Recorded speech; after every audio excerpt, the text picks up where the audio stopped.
বিসমিল্লাহির রহমানির রহিম। আসসালামু আলাইকুম ওরহমতুল্লাহি ওবারাকাতুহু। প্রিয় দর্শক, আজ আমরা আলোচনা করব মানব জাতির আদিপিতা হজরত আদম আলাইহিসসালামের সৃষ্টি এবং প্রথম জীবনের বিস্ময়কর গল্প। এটি আমাদের জীবনের শুরু, যেখানে আল্লাহ তাআলার অসীম শক্তি এবং কুদরত প্রকাশ পেয়েছে। আসুন শুরু করি আমাদের এই আধ্যাত্মিক ভ্রমণ। একদিন আল্লাহ তাআলা ফেরেশতাদের সামনে ঘোষণা করলেন, আমি পৃথিবীতে একজন খলিফা সৃষ্টি করতে যাচ্ছি। ফেরেশতারা জানতে চাইলেন, হে আমাদের রব, আপনি কি সেখানে এমন কাউকে সৃষ্টি করবেন যারা সেখানে বিশৃঙ্খল সৃষ্টি করবে এবং রক্তপাত ঘটাবে? আমরা তো সবসময় আপনার পবিত্রতা ঘোষণা করি এবং আপনার প্রশংসা করি। আল্লাহ তাআলা উত্তর দিলেন, আমি যা জানি তোমরা তা জানো না।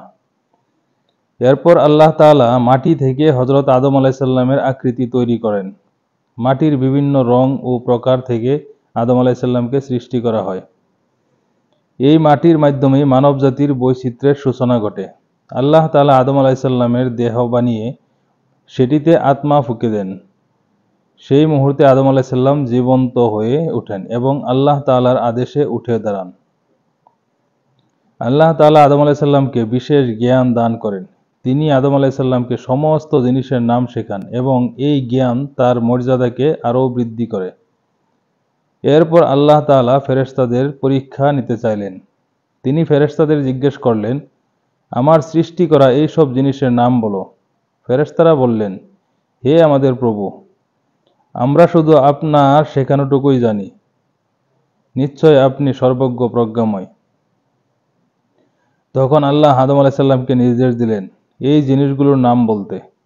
আদম আলাইহিসসালামের মুখ থেকে প্রতিটি নাম শোনার পর ফেরেশতারা তার বিশেষ জ্ঞানের স্বীকৃতি দিলেন। আল্লাহ তাআলা ফেরেশতাদের এবং ইবলিসকে আদেশ দিলেন, আমি আদম আলাইহিসসালামকে সৃষ্টি করেছি, তোমরা সবাই তাকে সিজদা করো। ফেরেশতারা আল্লাহর আদেশ মেনে আদম আলাইহিসসালামকে সিজদা করলেন, কিন্তু ইবলিস, যিনি জিনদের মধ্য থেকে ছিলেন এবং ফেরেশতাদের সঙ্গে ছিলেন, তিনি আদেশ অমান্য করলেন। তিনি সেজদা করতে অস্বীকৃত জানিয়ে বললেন, আমি তার চেয়ে উত্তম। আপনি আমাকে আগুন থেকে সৃষ্টি করেছেন এবং তাকে মাটি থেকে সৃষ্টি করেছেন। ইবলিসের এই অহংকার তাকে আল্লাহর রহমত থেকে বঞ্চিত করল। আল্লাহ তাআলা ইবলিসকে জান্নাত থেকে বহিষ্কার করলেন এবং তাকে অভিশপ্ত করলেন। ইবলিস এরপর প্রতিজ্ঞা করল, আমি আদম আলাইহিসসালামের তার সন্তানদের পথ ভ্রষ্ট করব এবং তাদের অধিকাংশকে আপনার পথে আনুগত্যশীল হতে দেব না। আল্লাহ তাআলা বললেন, তুমি যা ইচ্ছা করো, কিন্তু যারা আমার প্রকৃত বান্দা, তুমি তাদের কোনো ক্ষতি করতে পারবে না। এই ঘটনাগুলো আমাদের একটি বড় শিক্ষা দেয়।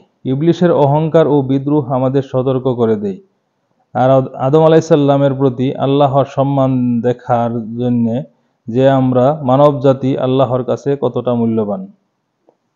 প্রিয় দর্শক, আজ আমরা জানলাম কিভাবে হজরত আদম আলাইহিসসালামকে সৃষ্টি করা হলো এবং তার কারণে মানব জাতির ইতিহাস শুরু হলো। আশা করি এই গল্প আপনাদের মনে ঈমান বৃদ্ধি করবে এবং আল্লাহর প্রতি কৃতজ্ঞতা আরও গম্ভীর করবে। এই গল্পের আরও বিস্ময়কর অধ্যায় নিয়ে আমরা আসব পরবর্তী পর্বে। সেখানে আমরা জানাবো জান্নাতে হজরত আদম আলাইহিসসালাম ও হাওয়া আলাইহিসসালামের অবস্থানের গল্প এবং পৃথিবীতে তাদের প্রেরণার কাহিনী। আমাদের এই ভিডিওটি যদি আপনাদের ভালো লেগে থাকে তাহলে দয়া করে আমাদের চ্যানেলটি সাবস্ক্রাইব করুন, লাইক দিন এবং শেয়ার করে দিন। পরবর্তী পর্ব দেখার জন্য আমাদের সঙ্গে থাকুন। আসসালামু আলাইকুম ওয়া রাহমাতুল্লাহি ওয়া বারাকাতুহু।